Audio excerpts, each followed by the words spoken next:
নিজপাড়া এক সরকারি প্রাথমিক বিদ্যালয় মাঠে এখানে গ্রাম বাংলার ঐতিহ্যবাহী পাতা খেলা সেটি কিন্তু অনুষ্ঠিত হচ্ছে।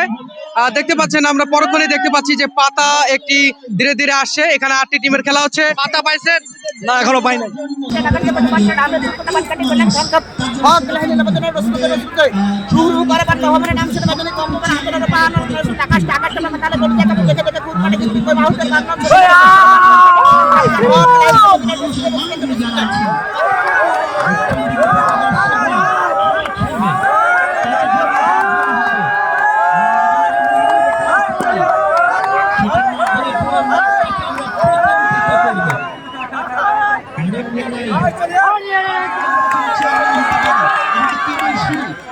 সেই সময়টাকে উপভোগ করছেন দর্শক বন্ধু আপনারা।